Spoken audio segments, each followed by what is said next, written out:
Amado Mestre Jesus, benfeitor amigo, o nosso coração e as nossas emoções estão em festa, como aquela entrada vossa em Jerusalém.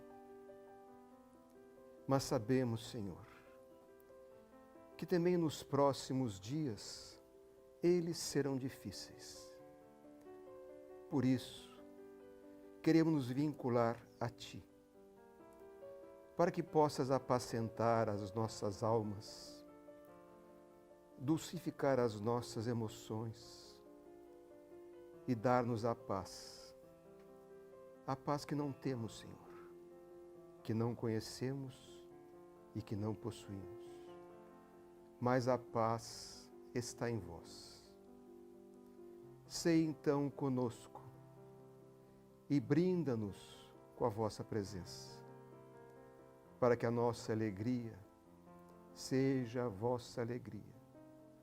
O nosso coração se estenda a todos os corações do mundo e as dores, por alguns instantes, possam ser amenizadas. Abençoa-nos, ó Mestre. Sê conosco, hoje e por todo sempre. Que assim seja. Queridas irmãs, queridos irmãos espíritas, caras amigas e amigos que nos acompanham através da Web TV Mansão do Caminho e por outros órgãos da comunicação virtual. Hoje é um dia de júbilos para nós, nossa pessoa em particular, porque estamos fazendo o lançamento do nosso mais recente livro mediúnico, ditado pelo espírito Joana de Ângeles, e que nós tivemos a oportunidade de psicografar. O livro é denominado Vidas Vazias, naturalmente resultado da sua observação a respeito desse fenômeno que toma conta da sociedade atual. Eu me recordo que ao iniciar o livro, por oportunidade das primeiras mensagens, ela se referia que a nossa é uma sociedade que perdeu as metas, cujos objetivos esvaziaram-se através da mudança comportamental das criaturas humanas. Mas para que tal ocorresse, vários fenômenos filosóficos, científicos, ético-morais aconteceram na sociedade, culminando naquilo que Graciliano Ramos, o nobre escritor brasileiro, chama vidas secas. Essas vidas destituídas de sentimento, de vitalidade, de objetivos que nos levam a progredir cada dia. E reportou-nos naquela oportunidade, mais ou menos um ano atrás, que havia sido publicado faz muito tempo, 1942, em Paris, um livro fundamental para a cultura da época, cujos efeitos vivemos hoje. Esse livro é denominado O Estrangeiro e é de autoria de Albert Camus. Albert Camus foi um filósofo descendente culturalmente de Nietzsche, de Schopenhauer, dos pessimistas e principalmente de Jean-Paul Sartre, que naturalmente era o seu modelo. Mas naqueles dias de Paris, antes da tragédia da Segunda Guerra Mundial terminar e deixar as suas imensas cicatrizes até hoje, o livro recebeu um aplauso internacional e ofereceu a Alberto Camus, pessimista, materialista, o Prêmio Nobel de Literatura. O livro em francês tem 182 páginas e é intitulado L'Étranger. É a história muito interessante que os intelectuais denominam a trilogia apresentada por Camus, que é a trilogia da amargura, a trilogia da decepção, do desencanto, do ocaso. Ele havia escrito também uma outra obra extraordinária, que era o mito de Sísifo. E ao lado do mito de Sísifo, ele escreveu também uma outra literária muito pessimista. E isso fez a trilogia. Mas na obra O Estrangeiro, ele se utiliza de personagens cujas vidas ele procura sintetizar no desencanto, na amargura, na falta de esperança. Eu irei abordar, naturalmente, o tema que nos leva às reflexões do Vidas Vazias, da eminente espírito Joana de Ângeles, que em 30 capítulos abordam aquilo que pode preencher a alma da criatura humana. Uma filosofia otimista, sem paixão. Uma filosofia recreativa, sem banalidade. Uma filosofia profunda, sem mistério, mas que está ao alcance de todos nós. Por quê? Porque é vazada no pensamento do maior filósofo da humanidade, Jesus Cristo. Esse homem incomparável, que na palavra de Renan dividiu a história da humanidade. É muito curioso observar-se que aqueles dias amargos da Segunda Guerra Mundial também eram frutos de filosofias pessimistas, porque anteriormente, no século XVIII, já se comentava o pensamento atormentado dos filósofos materialistas, apesar do pensamento grandioso de Kant e daqueles que procuraram encontrar a lógica da razão. Especialmente a lógica da razão, também havia aqueles que, decepcionados do mundo, iam pregar de tal forma o desencanto que culmina em Kafka, esse pensador do século XX, jovem, cuja filosofia é considerada a mais marcante do século passado. Eu não sou literato, mas me falaram tanto sobre Kafka, e especialmente do seu trabalho para o teatro, que eu fui ler 2 dos seus livros. E, naturalmente, é uma filosofia, para mim, a filosofia do desencanto, da amargura, que me chocaram muito. Vamos colocar o título, a filosofia do absurdo. O absurdo é que vige. E a primeira obra que eu li foi Metamorfose.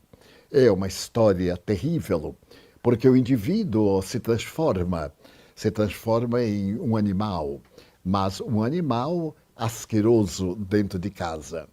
E tudo ali que é absurdo é apresentado por Kafka de uma maneira muito bela, naturalmente. Era um belo escritor e viveu de uma maneira muito especial. Até se narra que os seus sentimentos eram tão nobres que, certa feita, estando ele numa praça, uma menina brincava com uma boneca e perdeu a boneca. Isso aconteceu em Berlim. Ele ficou tão impressionado de ver a criancinha chorosa e amarga que saiu a procurar uma boneca para comprá-la, até que encontrou quase que uma semelhante e ofereceu à menina. E então ele ficou feliz na hora que a menina sorriu e abraçou a boneca com contentamento. Então nós vimos na filosofia do absurdo o paradoxo dessa natureza, mas ela é o resultado da amargura que tomou conta dos filósofos, especialmente de Madame Beauvoir, daqueles que apresentaram o existencialismo, no qual Sartre tinha a oportunidade de dizer: vamos viver agora. As religiões são ópio, expressão de Marx. A religião é o ópio das massas. Freud já havia dito fazer um pouco que a religião era uma espécie de neurose coletiva, mas também era uma frustração da paternidade. Ele tinha um problema com seu pai, um problema psicológico, que não resolveu. Então ele dizia que a sociedade necessitava de fazer uma transferência do pai material, frustrado, para o pai transcendental. Então aquele período era de uma filosofia baseada também no pensamento científico, que pretendia negar a necessidade de Deus e proclamava a morte de Deus de Nietzsche como sendo a solução básica. Então, Franz Kafka foi praticamente o modelo para a obra de Camus. Se me permitem, eu irei sintetizar a obra de Camus, não exatamente como se encontra no livro. Como sempre digo, ao sabor da minha própria emotividade. Diríamos numa linguagem literária, eu irei recontar, isto é, irei utilizar-me do tema-chave e farei a abordagem dentro da minha emotividade com o objetivo que trago para os nossos comentários sobre Vida Vazia. Começa dizendo o seguinte: eu hoje recebi um telegrama do abrigo em que minha mãe estava e dizia: sua mãe morreu. O sepultamento será amanhã. Eu então fiquei perguntando-me, mas ela morreu hoje? Morreu ontem? Bom, não importa. Ela morreu. É exatamente aí que começa a tragédia de Morceau. Morceau é o personagem cuja vida, cujo desencanto e cujos absurdos narra Camus. Esse Morceau era muito amigo de um homem que era um proxeneta. E este indivíduo havia separado de uma sua amante. E mais tarde, o irmão daquela jovem abandonada, numa praia, criou um problema. E este homem chegou a lutar com o irmão dela, o árabe. Mais tarde entenderemos o porquê do árabe. Ele luta com o árabe em faca e sai muito ferido. Mas Morceau era muito amigo desse indivíduo. E logo mais tarde ele volta à praia e encontra o árabe. Ele não sabe dizer por quê, porque ele não tinha emoções. Ele se aproxima do árabe e talvez o sol, muito forte ali na praia, tenha feito com que ele entrasse num delírio e ele mata o árabe. É com esse conjunto de absurdos que a obra se desenrola. Ele viaja para poder fazer o velório da mãe. Vai ao abrigo, ao asilo em que ela vivera, e olha para ela com indiferença. Não era sua mãe, apenas ela o parira. Ele não tinha emoções nenhuma. E como foi ficando monótono, ele resolveu naquela tarde quente sair a passear um pouco na cidadezinha da Argélia. Ele era argélio e passou uma boa temporada em Argel, a capital que pertencia o país à França. E então ele chega e vai assistir um filme, vai uma matinê. Na matinê, ele encontra uma jovem e depois de conversar um pouco, ele vai passar o resto da tarde no apartamento da jovem. A altas horas, ele retorna para o que lhe parecia muito enfadonho. Ficar ali olhando aquela mulher morta ao dia seguinte. E ela foi sepultada, mas ele não tinha emoções. E essa falta de emoção, quando ele retorna a Argel, ele recebe uma notificação para apresentar-se às autoridades pelo crime que havia cometido contra o árabe. Ele praticamente não lembrava, porque ele não teve raiva, simplesmente matou. Mas ele matou sem emoção. A sua vida era uma paisagem desértica, muito árida, e ele foi a julgamento. E a história maravilhosa do livro é o julgamento, que, claro, eu não vou poder repetir, porque o meu objetivo é outro, um pouco diferente do que Camus desejou.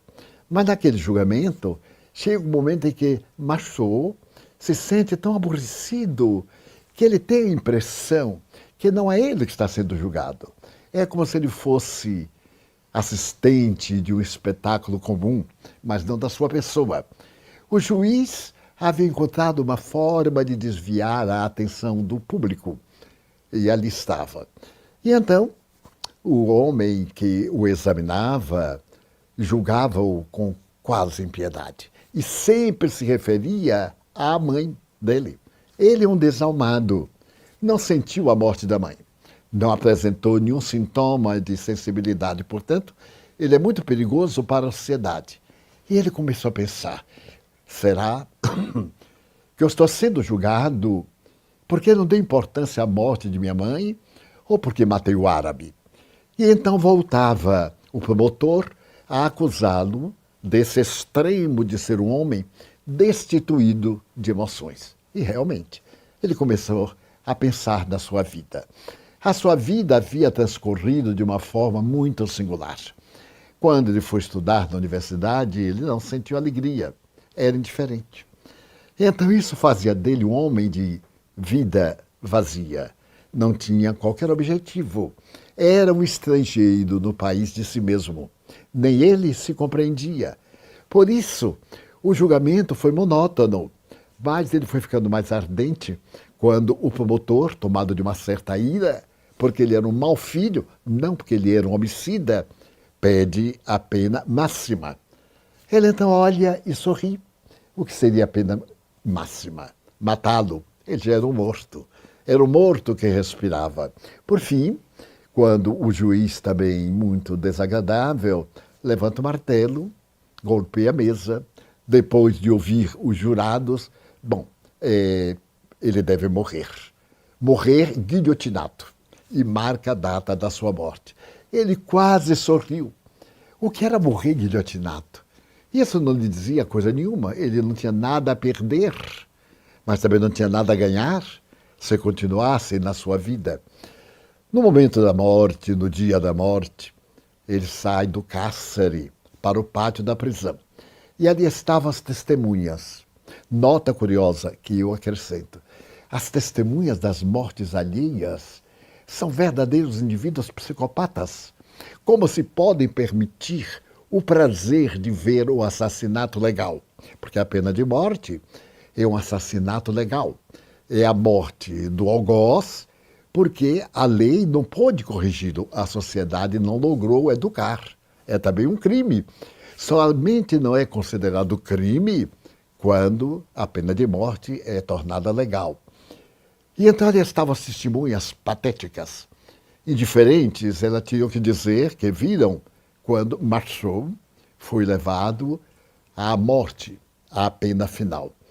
Mas nesse momento, quando ele sobe ao patamar em que estava a guilhotina, vem aquele que ele vai decapitar e oferece-lhe o manto que cobre a cabeça. Ele nega. Pela primeira vez ele teve emoção. Bom, e já que eu não pude contemplar a vida, eu quero contemplar a morte. E naquele instante, ele olha para as pessoas e lamenta não ter vivido. Aí é que está o grande absurdo. Ele lamenta não ter tido infância. Como foi a sua infância? Sua primeira experiência de amor? O primeiro beijo? A primeira emoção sexual? Como é que foi a sua vida? Ele lembrava, eram tudo tão sem emoção. Mas ele gostaria de ter vivido como todos os jovens da sua idade. Ele poderia ter vivido em Paris, mas, muito bem, agora ele estava ali, ia morrer. Ele era jovem e queria viver, queria viver. Então, ele foi seguro pelo ombro para poder ajoelhar-se e colocar a cabeça sobre o cepo.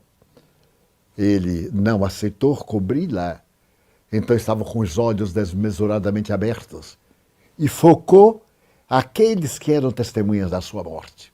Ajoelhou-se e no último momento ele ainda contemplou o sol, a vida era tão bela. Por que nos matamos um ao outro em nome da lei? Por que não educamos as pessoas? Porque elas são psicopatas. Elas trazem muitas vezes heranças malditas. Porque ele era indiferente. Por que ele matou o árabe? Não se justificava. Porque a sua pobre mãe no asilo, ele não cuidou dela. Então ele teve vontade de chorar. Encostou a cabeça. E então foi disparada a lâmina. Em uma fração de segundo, a sua cabeça caiu no cesto, os olhos abertos, contemplando as testemunhas também diferentes.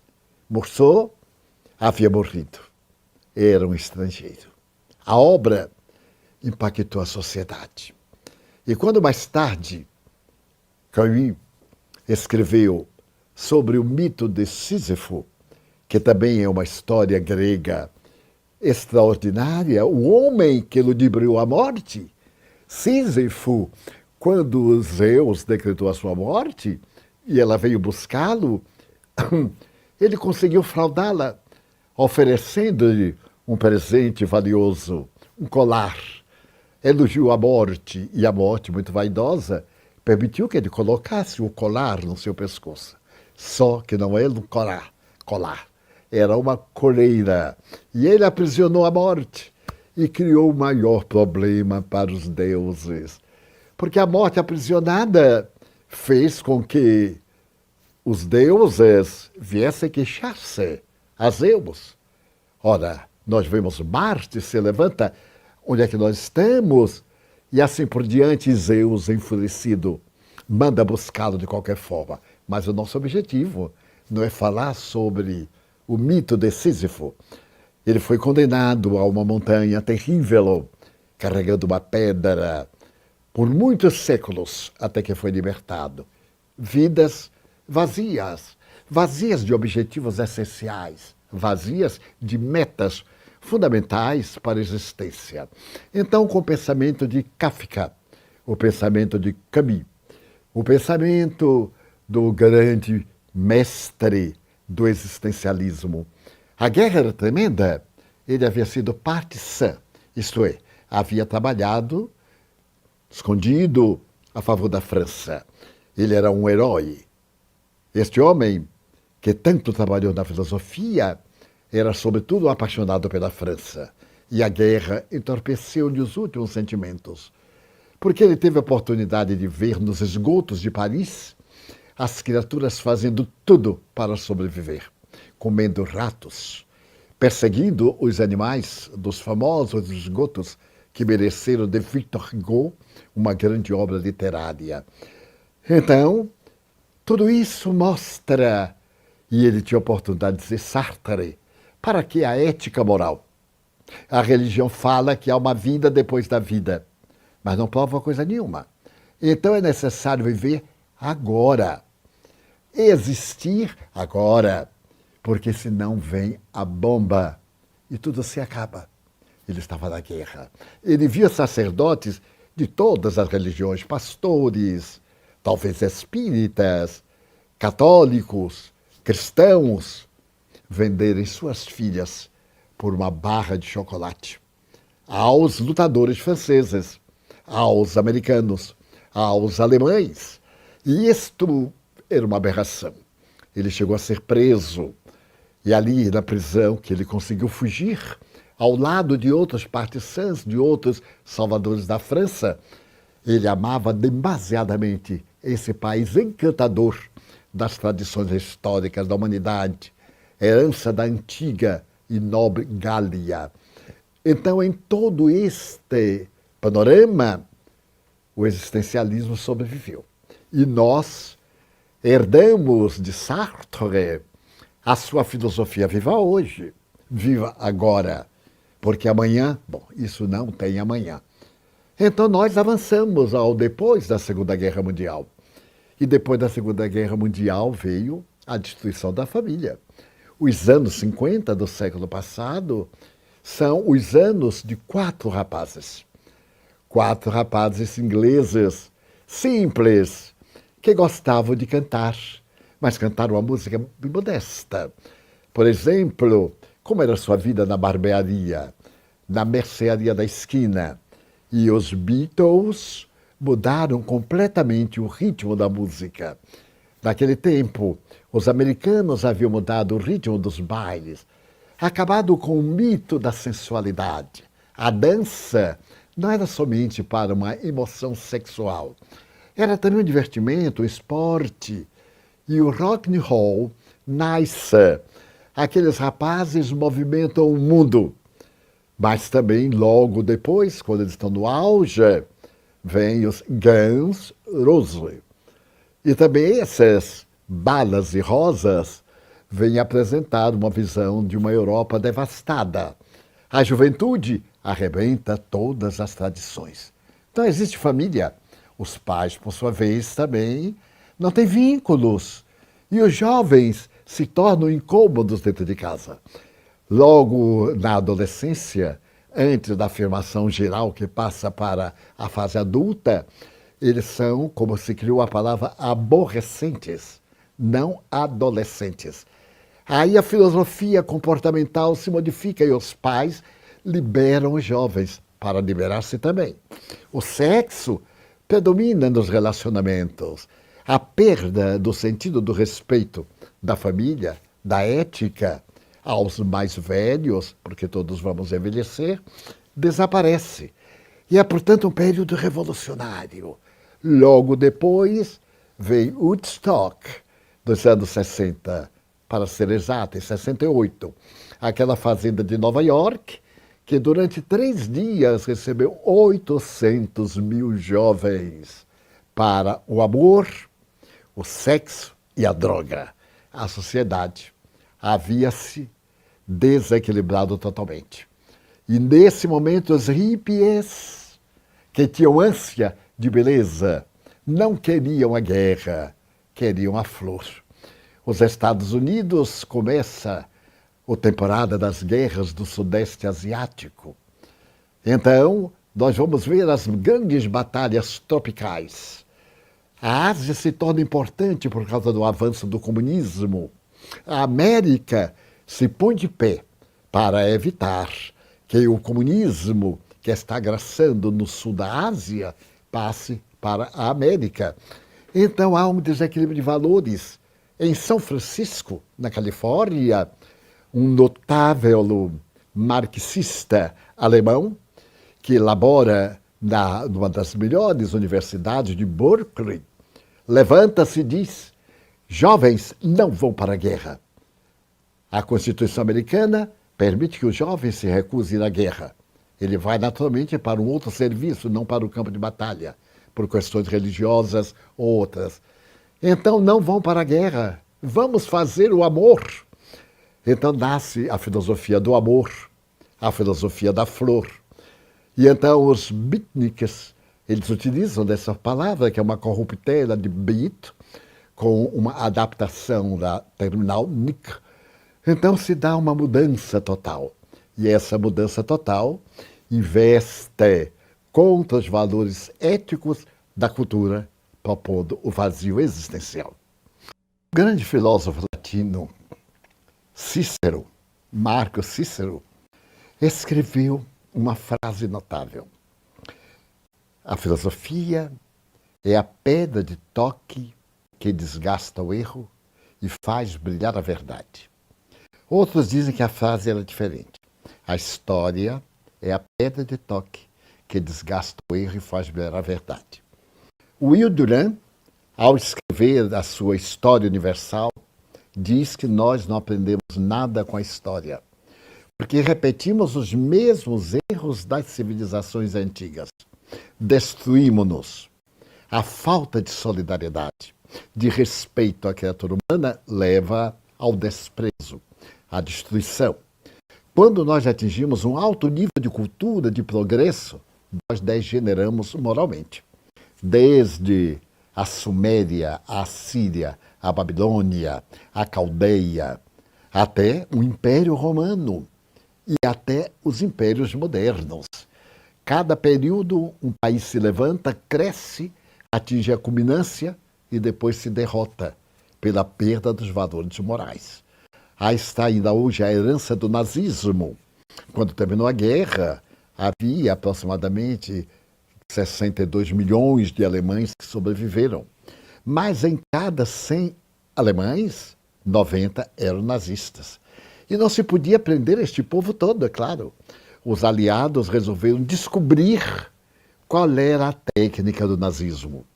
E perceberam que Goebbels, um daqueles 4 cavaleiros do Apocalipse, amigo de Hitler, havia dito esta frase ao Führer: Senhor, uma verdade, uma mentira muito repetida torna-se verdade. Então foi criada a mentira da raça superior. Não há raças superiores.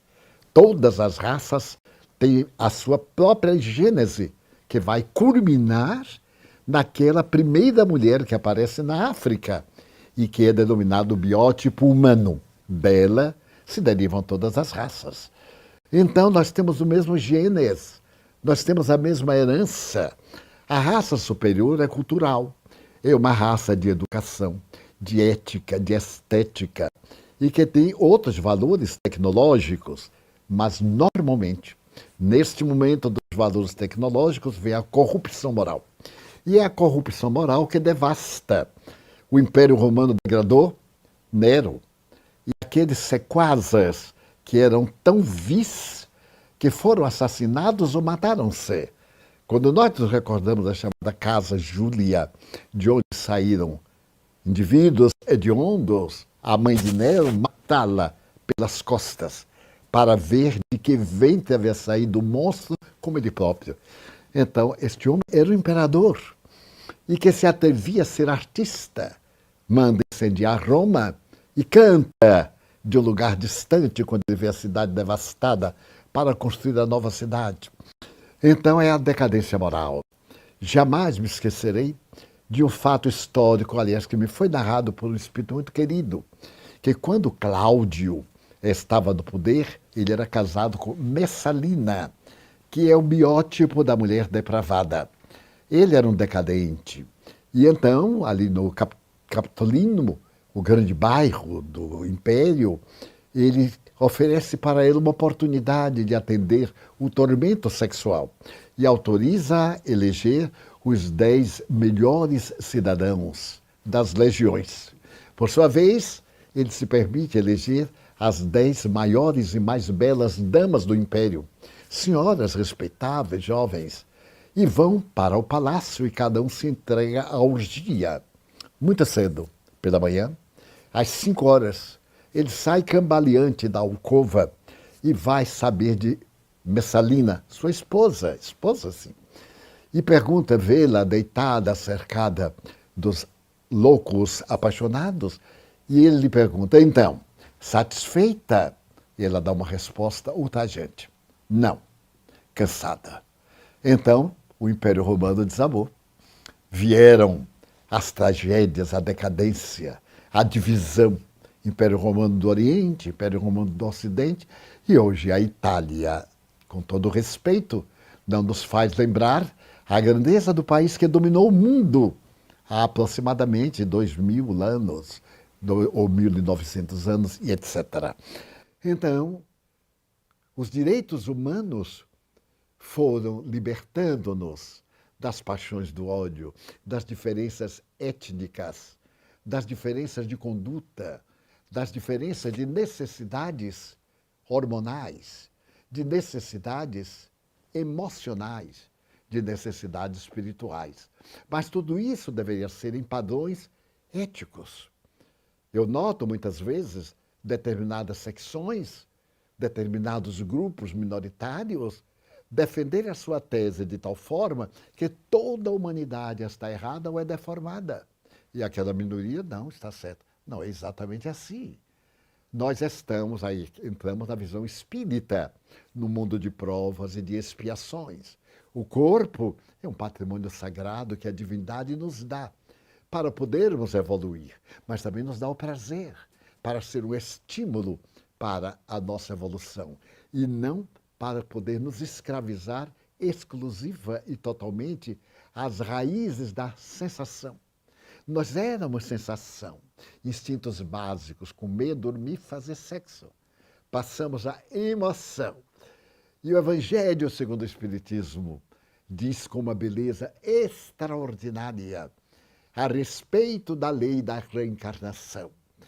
Então nós vemos o Espírito Lázaro dizer a respeito do amor. E depois da reencarnação que levanta a lápide dos túmulos vazios para mostrar que o nosso processo evolutivo vem através de várias etapas. Só que nós não podemos estar contra outras aspirações, outras formações culturais, outras manifestações emocionais. Somos todos igualitariamente filhos de Deus. Mas há uma ética estabelecida pelas leis universais. Nós vemos essas leis em nosso organismo. O aparelho digestivo, ele tem capacidade para poder atender através dos seus ácidos, os seus sais minerais, na digestão. Há uma quantidade de comida. Se nós ultrapassamos, temos distúrbios. Assim por diante. Então, se nós usamos o corpo para tal ou qual prazer, desviamos a finalidade também do corpo. Mas isso não quer dizer que sejamos proibidos de usar o corpo para encontrar o prazer que pode atender às necessidades da alma. Quantos suicídios com pessoas incompreendidas. Ainda ontem suicidou-se um ator brasileiro. Infelizmente, ele não soube compreender o mundo. Disse que o mundo não o compreendeu. Octogenário. É uma lástima o seu horror ao mundo. Que mundo ele esperava? Um mundo de prazeres? Não, o mundo é o que dele nós fazemos. As vidas vazias é que tornaram este mundo a busca do ouro, a caça dos valores que compram, porque há valores que não são comprados, são conquistados pelo amor. E somente o amor, na linguagem de Cristo, soluciona todas as diferenças que existem entre as criaturas humanas e nos coloca em uma postura muito curiosa de uma aristocracia. Mas não é essa aristocracia política dos vendilhões do templo, dos furtos, das ambições desregradas, das traições desmedidas, da falta de pudicícia, de ética.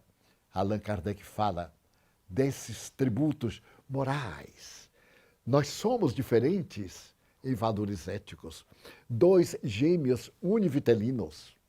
Pode um ter o sentimento asselvajado e o outro o sentimento angélico. Pestalozzi estudou isso muito bem na sua escola em Verdun, quando órfãos, gêmeos, univitelinos tinham uma vida totalmente diversa um do outro. E, no entanto, vinham da mesma matriz, da mesma célula que se bipartiu, levando os mesmos elementos genéticos. Por quê? Porque as almas que vão viver esses corpos não são gêmeas. São almas, muitas vezes, veteranas, espíritos velhos, espíritos novos. Então, com a reencarnação, iluminam-se as dificuldades que nos levam a lutas interminas, à imposição das nossas paixões, à maneira de nós vermos o mundo. Então, o mundo é um poliedro. Cada um pode ver uma faceta, mas não tem capacidade de ver todos os ângulos, porque são infinitos. Daí as vidas vazias. São essas vidas que perderam o sentido ético. O indivíduo, por exemplo, amealhar $1 bilhão e lutar tenazmente para ter $2 bilhões e lutar desesperadamente para chegar um dia a $1 trilhão, que ninguém atingiu essa cifra. Então, para quê? Ego, porque são em ações, em empresas do patrimônio ouro de cada país. Então o indivíduo tem esse dinheiro, mas é tão difícil de usar, em que ele vai gastar $1 bilhão? Nós vemos ao diário pessoas imensamente felizes, realmente felizes, com seu salário equilibrado, com uma família bem constituída, com a paz do lar, preenchidas no sentido familiar, nesse sentimento de igualdade, de amor pelos filhos, do trabalho de sol a sol, com alegria imensa. E vemos indivíduos com grandes fortunas e um desencanto. Eu sou muito velho e hoje estou completando um ano mais. E eu também recordo quando as telas cinematográficas apresentaram pela primeira vez a menina mais bela do mundo. Tinha 15 anos. Chamava-se Elizabeth Taylor. Os seus olhos violetas nunca haviam sido vistos em ninguém. E esta jovem encantou o mundo por mais de 50 anos. No teatro, na televisão, no cinema, ganhou o Oscar mais de uma vez. Casou-se 7 vezes. Numa dessas, com o mesmo homem, 2 vezes. O maior intérprete do Hamlet, que ele deu um diamante de 5 milhões de dólares àquela época, mais de 40 anos. E que era um infeliz. Adotou muitas crianças, porque nunca teve filho. Submeteu-se a intermináveis cirurgias da coluna vertebral. Padeceu angústias inomináveis e deixou um rastro na teatrologia da sua capacidade extraordinária de representar. Vendo a história dos grandes líderes do mundo, a sua história é sempre um pouco trágica, antes de alcançar o estrelato, depois de perder o estrelato, porque tudo é transitório. Quando alguém está no auge da glória, tem pés empurrando devagarinho para tomar o lugar. E o público também passa de um para outro astro com a naturalidade que o vento muda de direção. Quantas pessoas eu me recordo que me pareciam os líderes mundiais e logo depois eu me esquecia por novos líderes mundiais. Eu vivi a época gloriosa da diplomacia, dos chamados chefes de Estado, homens e mulheres transcendentais. Quando eu me lembro, por exemplo, de uma senhora como Golda Meir, a mulher que ergueu o Estado de Israel na ONU. Quando me recordo, por exemplo, de Roosevelt, o homem da paralisia infantil, que nos ajudou a salvar o mundo durante a Segunda Guerra Mundial. Quando me recordo, por exemplo, de mulheres extraordinárias, como a jovem que saiu correndo de Varsóvia, pegou o trem, veio para Paris e em Paris conquistou o mundo. Esta mulher que descobriu a radioatividade, que se casou com um homem casado, que se apaixonou por ela e que foi vítima de um acidente de carruagem e morreu. Também com ele, ela ganhou um outro prêmio Nobel de Química. E então, a história de todos esses vultos que rarearam, porque eles tinham um objetivo. E hoje eu fico olhando muitas vezes nos veículos do Grand Monde, sejam esses veículos hoje que são apresentados através das comunicações virtuais. E esses líderes sobem e descem com uma facilidade terrível. São glória de um dia e tragédia do outro, ou ao contrário. São tragédia de um dia e glória de um segundo. Quando vejo as fake news, as mentiras tão bem formuladas, e tenho sido vítimas delas, porque já me utilizei de um fato que eu li, e no entanto era mentira. Leitores, amigos escreveram, não, Divaldo, a informação é falsa, é mentira. O que fazer neste mundo de desinformações? Onde estão, para nós darmos à juventude, com todo respeito, e é uma opinião pessoal, os grandes líderes da juventude? Onde estão os grandes políticos? Onde estão os idealistas das leis extraordinárias que nos libertaram da escravidão, que nos tornaram independentes, que nos fizeram república, que nos tornaram cidadãos? Que fizeram? Então nós vemos as vidas vazias, os objetivos infantis, as brigas por ninharias, os chefes de Estado no mundo dizendo coisas absurdas. Ainda ontem eu li de um grande ator cinematográfico que recebeu vários Oscars e que hoje é um homem de mais de 80 anos. Não vote em alguém que é inimigo da ciência, mas no século XXI, alguém ser inimigo da ciência, ainda acreditar que a Terra é quadrada, ainda acreditar em fantasias com a ciência de laboratório, diante desta Covid terrível. Aí estão já as pré-vacinas. Já temos hoje 1 milhão de pessoas curadas da grande calamidade. Os laboratórios imediatamente cresceram. Eu me lembro de quando surgiu a AIDS, a luta do laboratório Pasteur de Paris e a luta dos americanos para encontrarem imediatamente uma vacina, que era impossível, porque a cepa do bacilo ou do vírus criava mutações. Então era a mutação 1, a mutação 2. O mesmo nos acontece hoje com o vírus do coronavírus.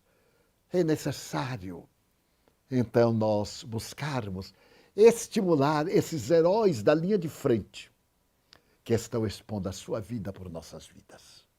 Respeitarmos, usarmos a sua orientação científica. O vírus contamina, o vírus mata. Somente nós olharmos Nova York, chegar a ter 1000 mortes diárias, é uma coisa bastante séria. Não é uma fantasia. Alguns países mais felizes, a Espanha fecha o seu hospital de campanha. A Itália, mártir, também está recolhendo, porque o pico já passou. A Suécia, graças aos seus avanços tecnológicos e culturais, teve a sua forma de enfrentar e não sofreu muitas perdas humanas. Então, as vidas vazias estão precisando de ideal. E este ideal é Cristo. É aquele homem que disse: eu sou a vida e vos desejo a vida abundante. Eu vos trago a vida abundante. Aquele que der a vida por mim, salvar-se-á. E aquele que a perder ou ganhar, estará diante da consciência atribulada. Daí, em nosso Vidas Vazias da Benfeitora, temos 30 capítulos para meditações. E com muito prazer, depois da nossa segunda pausa, atenderemos a perguntas, naturalmente a respeito do tema, ou talvez um pouco fora, para podermos intercambiar vidas plenas de alegria. Eu vos trago as boas novas de alegria do reino para preencher o vazio existencial. Já temos muitas perguntas nos chegando sobre esse tema fascinante do novo livro da Benfeitora Joana de Ângeles, Vidas Vazias. E nós temos aqui uma pergunta da Érica Napoleone Tenerari. Uma vida vazia pode estar vinculada a dívidas do passado, à presença de obsessões? A pergunta é muito própria. Muitas vezes, numa existência anterior, nós temos metas que não se tornam realidade. E desencarnamos. Chegando ao mundo espiritual, temos uma grande decepção. E ao reencarnarmos, trazemos aquele vazio existencial. E muitas vezes, entidades perversas se nos aproximam e transmitem ideias devastadoras. Para que lutar? Por que que todos aqueles que vivem no bem sofrem muito? Há essa interrogação. Não é verdade. Todos sofrem. E principalmente quando está no bem, porque ele deseja acelerar o seu progresso. No Evangelho segundo o Espiritismo, o Espírito amigo diz: a dor é o prêmio que Deus reserva aos seus eleitos, porque devedores são convidados ao resgate. E resgatar é muito melhor do que contrair dívidas.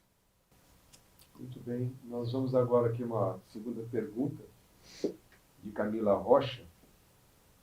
Divaldo, como o senhor se sente hoje, sabendo que fez e faz o bem a milhares de pessoas? O senhor teve momentos difíceis em que pensou de parar a sua obra? Momentos difíceis, sim. De parar, nunca.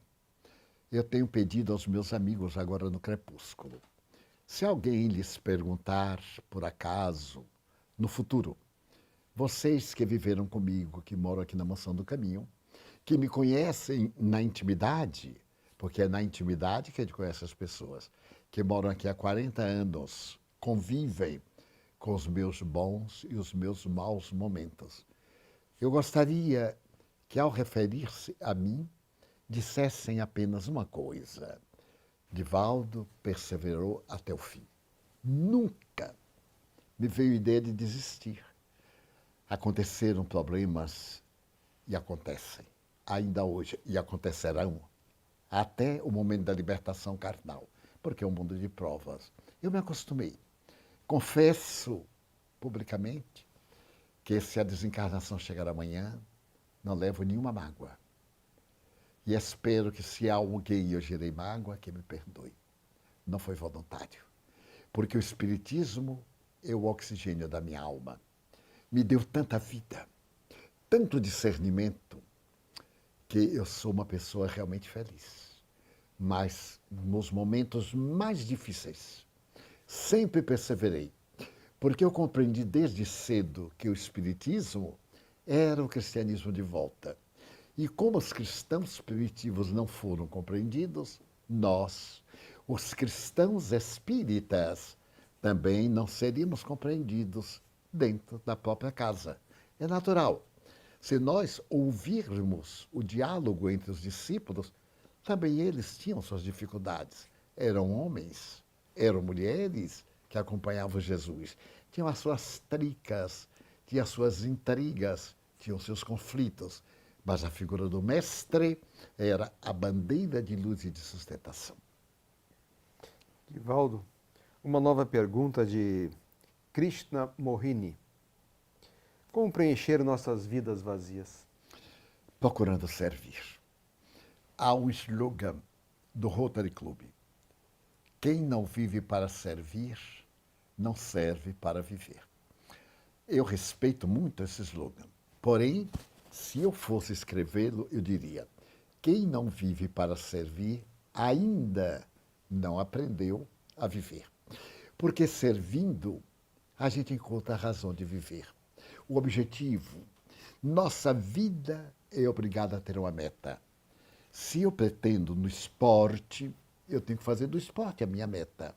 Se eu pretendo na literatura, se eu pretendo na agricultura, se, por exemplo, eu estou trabalhando em varrer a rua, na situação mais modesta, então eu tenho na minha meta a honra de servir. Eu vejo muitos garis que têm encontrado milhares de dólares na mais infinita pobreza. Pegam da moeda e entregam às autoridades governamentais, policiais, sem furtar, porque isto é meta de vida, é vida cheia de dignidade. Ainda hoje eu conversava com os amigos e lembrava-me de um fato muito curioso, que o homem mais rico do mundo, Bill Gates, certa feita em New York, ele salta da estação terminal e vai comprar o jornal. Na hora que ele compra o jornal, ele não tinha o valor do jornal. E constrangido, ele disse ao vendedor, que era um colored na época: olha, eu não tenho aqui o dinheiro. E o rapaz disse: mas senhor, não faz mal, eu lhe ofereço o jornal. Passa algum tempo. E então ele vai comprar o jornal. Mas ele não era homem de ter moedas no bolso. O jornal devia custar 50 centavos, $1.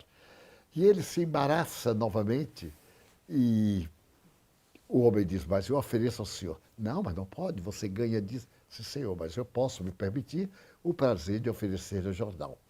Então Bill Gates lhe diz assim: você sabe que eu sou o homem mais rico do mundo? Ele diz: como não? Eu vendo o jornal, eu vejo a fotografia do senhor, eu o conheço. Mas, então você me dá um jornal? Eu posso arranjar para você um emprego muito bom. Não, eu estou muito feliz, porque eu sou a pessoa que deu jornais ao homem mais rico do mundo, eu os dei gratuitamente. Olha aí, uma meta de vida. A meta de vida dele era vender jornal. Sentia-se imensamente feliz. Então nós podemos encher a nossa vida com metas. Qual é a sua meta? Pergunte. Pessoas idosas perguntam: eu não sei para que nasci, mas também nunca pensou. Pare e pense. E se não encontrar uma diretriz, eu lhe darei: nasceu para amar e não para ser amado. Porque somente colhemos se plantamos. Se queremos ser amados, amemos. Ame. Ame ao gato. Ame ao cachorro. Ame a planta de sua casa. Ame. Ame. E você vai descobrir que você é um poema de amor e vai se descobrir amado. Muito bem, Divaldo. Uma pergunta de Paulo Jorge. Os centros espíritas estão fechados nesses dias de Covid. Então as reuniões mediúnicas estão suspensas. Como o médium pode buscar uma estabilidade emocional ou fazer o exercício da sua mediunidade, já que os centros espíritas estão fechados? 90% dos médiuns são psicofônicos ou psicógrafos, falantes ou escreventes. Os escreventes podem continuar perfeitamente dos horários das suas reuniões, escolhe um lugar em casa, se for possível, e então leem, oram e se põem em atitude para psicografar. Assim eu tenho feito e tenho escrito, porque os espíritos não necessitam de reuniões como compulsórias. Eles necessitam de concentrações e de caráter para se aproximar dos médiuns. Se ele for psicofônico, ele não deve entrar em transe, exceto se na casa, a família, tem pessoas que podem auxiliar. Suponhamos que o casal é espírita, tem um filho, um irmão espírita, faz a reunião mediúnica em casa. Dir-se-á, mas não se devem fazer reuniões espíritas em casa. Sim, Allan Kardec fê-las em casa, porque naquele tempo não havia condições de fazer em lugares especiais. Assim que ele pôde, ele criou a Sociedade Parisiense de Estudos Espíritas e alugou uma sala em Palais Royal. Como os amigos não ajudavam a pagar o aluguel, ele teve que fechar e voltar para casa.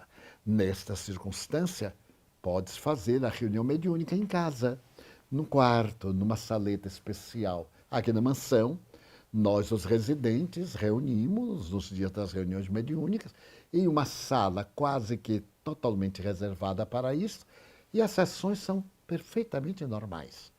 Então, se não for possível, porque às vezes os familiares não concordam, as possibilidades não facultam, na hora, vá deitar-se, ore, sintonize, se transforme numa antena emissora de energias positivas, porque os espíritos amigos retiram o fluido animal e operam como se estivessem nas reuniões mediúnicas. O que é que acontecia antes de surgir o espiritismo? O espiritismo tem poucos anos. Ele começa publicamente a partir de 1857. E antes, quando nós estávamos deitados, desdobrávamos-nos. E as reuniões eram feitas no mundo espiritual com aqueles que eram médiuns.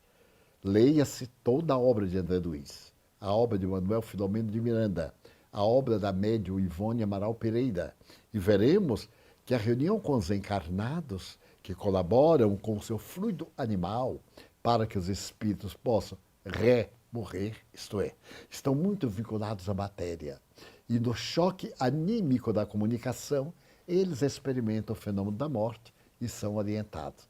Então, nós, médiuns, poderemos manter as nossas atividades discretamente, operando dentro das linhas técnicas do amor, da caridade e da justiça. Divaldo, uma pergunta de Vivian Santana. É possível preencher uma vida que, antes de conhecer a doutrina espírita, andou por vales escuros? Como fazê-lo?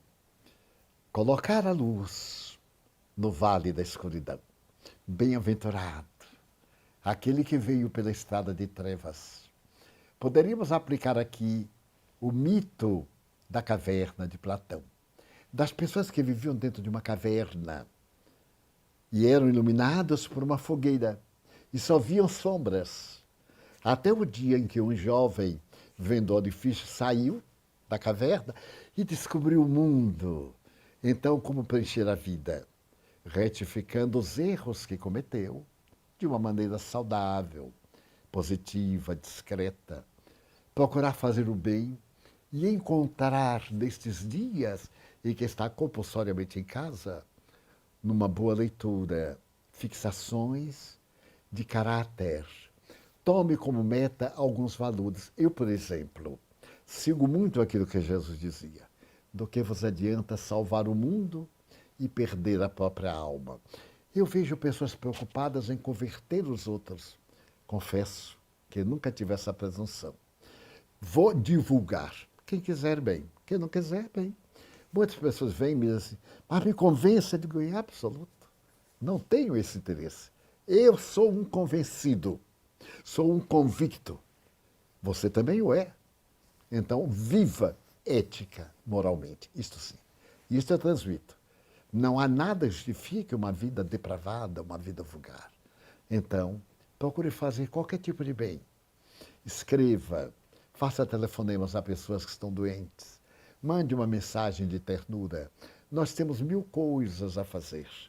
Então, agora, através das comunicações virtuais, transcreva textos belos da doutrina espírita e mande para amigos, ao invés de fofoca, de narrar coisas corriqueiras. Também coloquemos, porque isso faz parte da vida, é agradável, mas aí seja útil. Você preenche a vida. Divaldo, uma pergunta de Cláudia Werneck. Como é que você se sente hoje com 93 anos, em pleno trabalho? E é verdade. Qual é a receita da sua vida?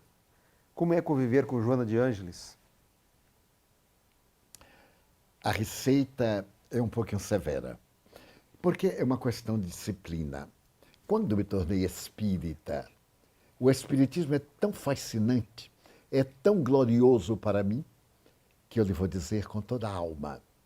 Eu procurei me adaptar, porque fazia-me bem a mim mesmo.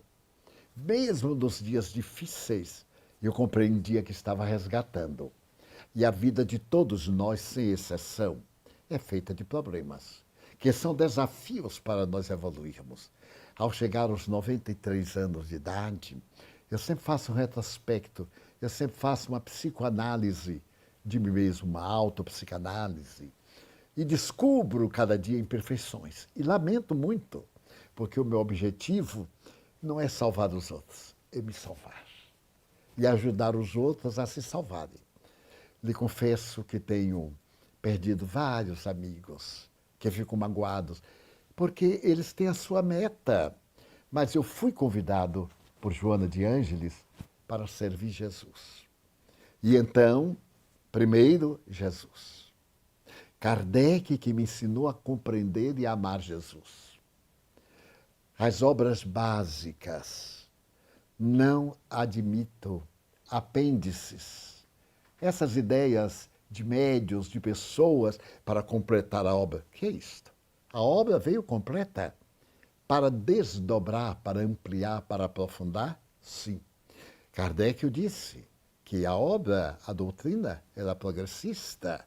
Isto é, mas ela progride da raiz. E não com raízes estranhas, com colocações de adenda, não, de forma nenhuma. Então, viver com Joana de Ângeles é uma bênção. Mas como toda instrutora, ela não quer sempre anuir comigo. Eu tenho uma ideia, ela tem outra. Quantas vezes ela me adverte? Com austeridade. Austeridade de mãe, austeridade de mestra.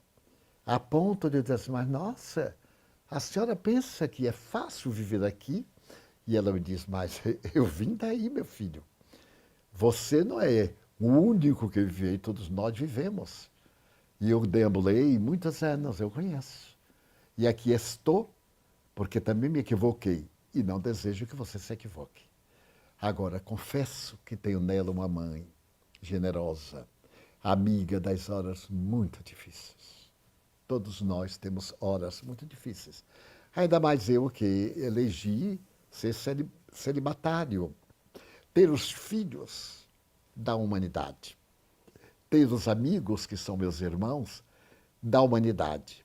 Mas como eu gosto de querer bem, eu me sinto muito feliz com as limitações que dizem respeito ao meu passado, que não foi dos melhores. Divaldo, você falou bastante agora da benfeitora Joana de Ângeles e Mateus Vitório também nos faz referência a Emmanuel. Esses benfeitores, eles têm interesse de reencarnar na Terra, de vir ajudar a humanidade, ou seria simplesmente uma imaginação nossa? Eles têm interesse de ajudar a humanidade e sempre reencarnam ajudando a humanidade. Você imagine, Emmanuel foi o espírito de Manuel da Nóbrega, o grande amigo de Anchieta, os dois que criaram São Paulo. Eles estiveram, quando os portugueses traíram os índios, eles ficaram como reféns para poder demonstrar que o homem branco não veio aqui para matá-los. Anchieta escreve na praia um poema a Maria Santíssima em latim, e na areia ele escreve e memoriza. Então, esses espíritos têm o grande interesse que a humanidade progrida. Porque ao tempo em que a humanidade progride, também eles. Jesus é o guia espiritual da Terra. Mas não considere isso uma blasfêmia. Há espíritos mais elevados do que ele. Ele é o mentor da Terra. Imaginemos o mentor do Sistema Solar. O mentor da Via Láctea, que é a nossa galáxia. Até chegarmos a Deus. Imagine a graduação. Daí todos eles anelam por também reencarnar. Dr. Bezerra, convidado a ir para o mundo superior, pediu para ficar ipsis verbis, nas sombras do planeta terrestre no Brasil, sob as bênçãos do Cruzeiro do Sul. E Emmanuel, que está reencarnado, ele está reencarnado desde quando Chico Xavier estava nos últimos tempos, 1 ano ou 2 antes de partir, e Joana me diz que depois que eu termine a minha tarefa, ela virá para continuar, porque ela também quer evoluir muito mais. E espera que eu esteja em condições de acompanhá-la. E quando eu penso nisso, eu me esforço mais para melhorar-me. Eu poderei fazer parte dos amigos espirituais, como tenho outros amigos espirituais. Tenho amigos espirituais, todos temos. Há um espírito, por exemplo, que escreve por mim e coloca ignotus, ignorado, porque foi um literato brasileiro que se dedicou muito à pornografia.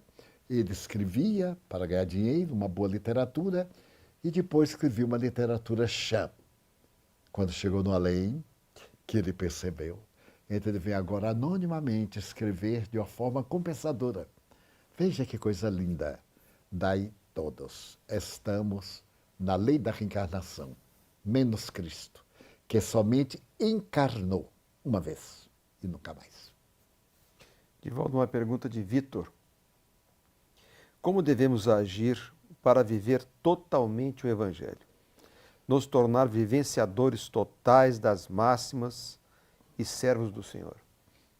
Insistindo em praticar o bem. Não vamos conseguir integralmente, não vamos. Por causa do nosso nível, por causa da nossa estrutura. Por exemplo, a nossa estrutura orgânica, os nossos hormônios. Uma pessoa que tem hormônios X, mais do que outra que tem hormônios Y, tem mais necessidades do que o outro. Então nós vamos controlar, usemos Kardec, as nossas más inclinações para sermos verdadeiramente espíritas. Na definição que ele deu, sermos hoje melhores do que ontem, amanhã melhores do que hoje, lutando sempre contra as nossas más inclinações. E assim chegaremos lá. Mas não tentemos na vã ilusão que vamos conseguir logo. Joana me diz, meu filho, quem faz o que pode, faz tudo, faz o máximo. Divaldo, você falou e fez referências diversas às más inclinações. Então a Tatiane Martins pergunta o seguinte: Divaldo, como ter segurança e confiança nos nossos propósitos de vencermos as más inclinações, a luta interna para melhorar moralmente e acreditar que somos dignos de Jesus, escutar e atender uma prece nossa? Basta que fitemos a vida de Maria Madalena.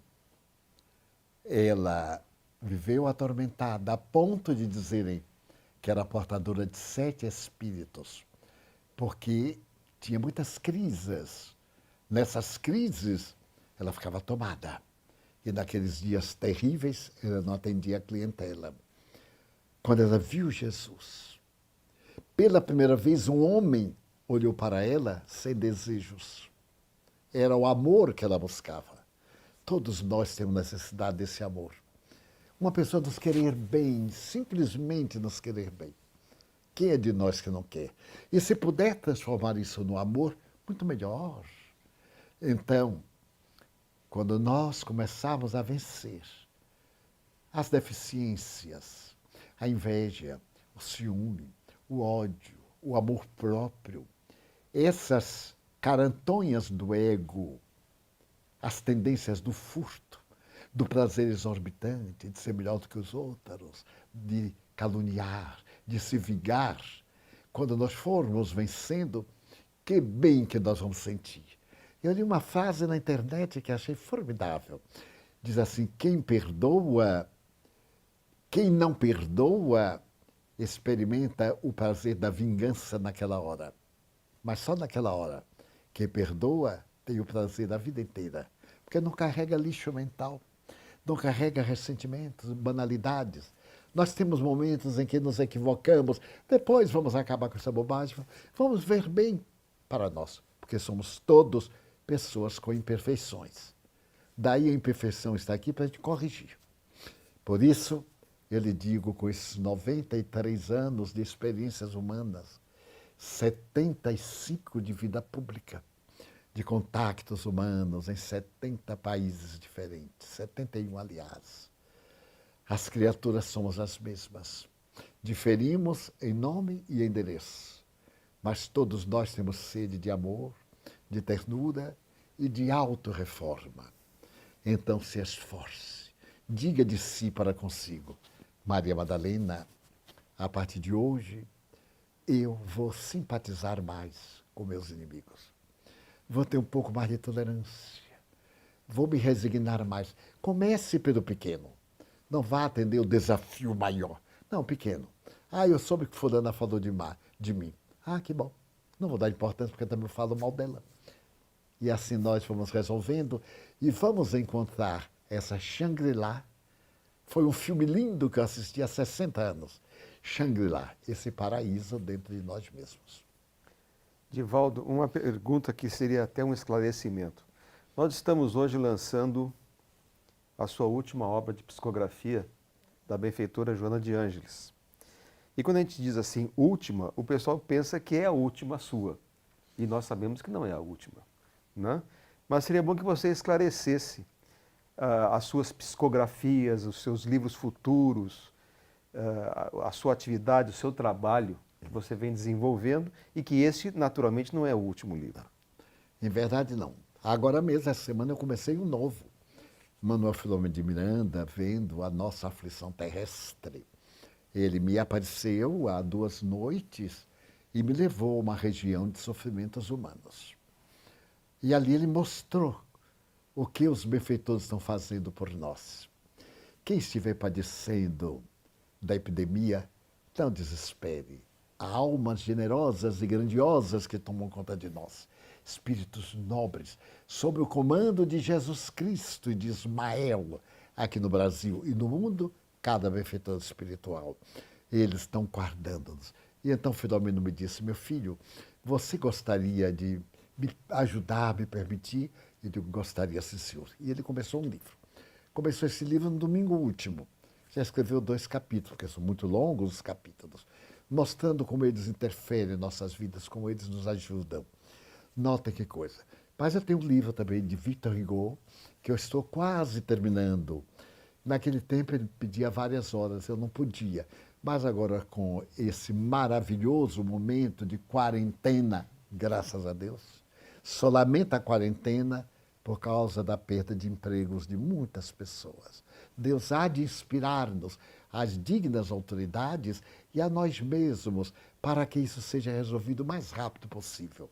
E quanto mais rápido nos libertarmos da epidemia, mais rápidos melhoraremos as nossas finanças e não teremos as dificuldades que estão desenhadas para o futuro. Então, ele pretende terminar, Vitor Hugo. Joana escreve 5 vezes por semana. A Amélia Rodrigues está escrevendo um livro novo sobre Jesus e assim por diante. Chico Xavier desencarnou. deixou maravilhas. Certo dia, Eurípedes, o seu filho adotivo, estava mexendo em um baú velho. E qual não foi a surpresa? Ele encontrou 100 mensagens inéditas de Chico Xavier. Então ele passou a pessoas muito queridas e estão publicando em livros como se o Chico estivesse psicografando hoje. Acho que saíram 2 ou 3 daquelas 100 mensagens que o venerando apóstolo deixou. Então a missão do médium é não parar nunca. Mesmo que quando nos vamos deitar, os benfeitores nos levam de acordo com o nosso pensamento. Se estamos pensando no bem, para o mundo superior. Se estamos no tormento, nós vamos selecionados pelos espíritos burlões para as infelicidades. Então, vamos dar continuidade aos labores espíritas e escrever mais. Eu espero que em outubro publiquemos um outro livro, porque estamos com mais um de Joana quase pronto, de outros espíritos, etc. Trabalhar enquanto Deus der vida. Muitas vezes eu psicografo com muitas dores, porque Deus me deu a bênção de hérnias de disco. E hérnias de disco são incríveis. Ainda hoje eu reclamava, aqui é o nosso Mário, reclamava, mas como dói. Ele então disse assim, graças a Deus, né, Di? Você está podendo caminhar. Eu estou manquejando em cadeira de rodas, não sei o quê. Mas que bom, não é? Mas mesmo que eu use maca, Deus me vai permitir falar sobre a doutrina e se a mão estiver trêmula, vou escrever. E se não, eu vou ditar e o computador escreve por mim. Olha que maravilha, não é? Sempre servir e construir o bem. Muito obrigado de todo o coração. Que tenham dias muito felizes.